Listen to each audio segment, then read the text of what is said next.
ची बातमी।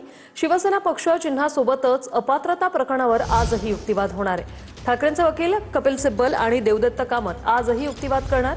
काल सिब्बल यांचा कोर्टात तासाभरापेक्षा अधिक वेळ युक्तिवाद झालाय। आज ठाकरेंच्या बाजूचा युक्तिवाद पूर्ण होण्याची शक्यता आहे। आज दुपारी 2 वाजता सुनावणीला सुरुवात होईल।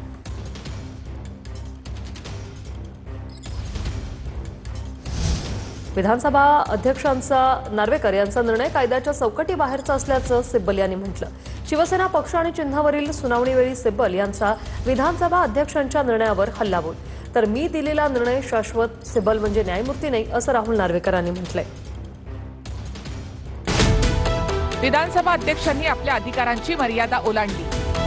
अध्यक्षांनी घेतलेले निर्णय कायद्याच्या बाहेरचे। पक्षाच्या घटनेमध्ये लक्ष घेण्याचा अधिकार अध्यक्षांकडे कुठून आला? विधिमंडळ पक्ष म्हणजे राजकीय पक्ष असं अध्यक्षांनी म्हटलं, पण परिशिष्ट 10(1)(ब) नुसार अध्यक्षांनी असं म्हणणं बरोबर नाही। अध्यक्षांनी राजकीय पक्ष आणि विधिमंडळ पक्षाची सरमिसळ केली।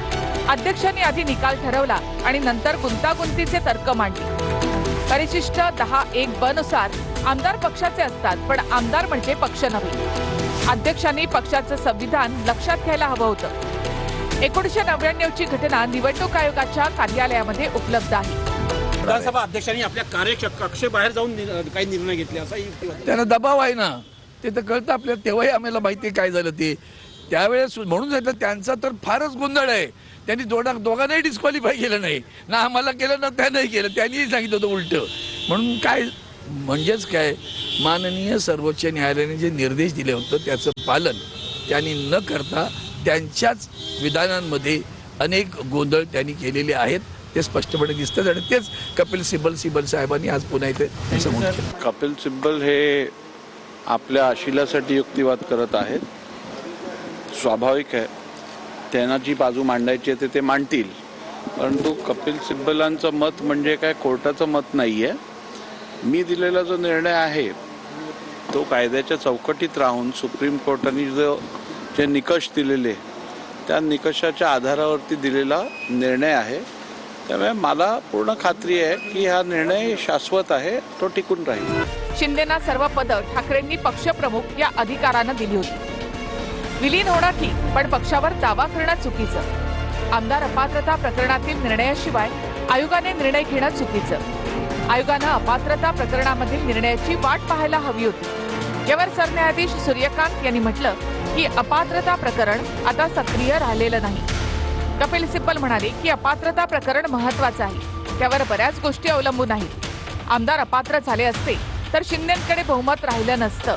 आमच्याकडे एकूण 55 आमदार होते, त्यातले 39 आमदार हळूहळू शिंदेंकडे गेले। की हा निर्णय शाश्वत आहे, तो टिकून राहील। ऑर्गनायझेशनल स्ट्रक्चर बघा, आपण कॉन्स्टिट्यूशन ऑफ पार्टी बघा आणि आपण लेजिस्लेटिव्ह स्ट्रेंथ बघा, तिन्हीचा विचार करूनच हा निर्णय घेतला गेला। मी हा दिलेला निर्णय हा शाश्वत आहे एवढंच आपल्याला सांगू शकतो।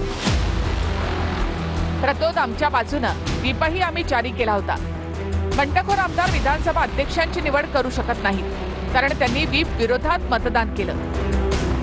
शिंदेंनी गोगावलेंना कोणत्या कायद्यानुसार प्रतोद केलं? गोगावले कोणत्या पक्षाचे प्रतोद होते?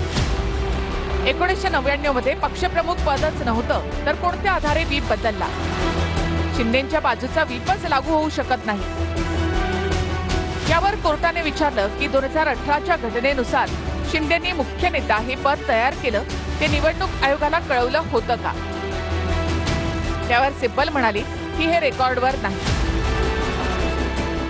1999 ची जी काही घटना आमच्या पक्षाची आहे त्याच्यामध्ये मुख्य नेता पद नव्हतंच।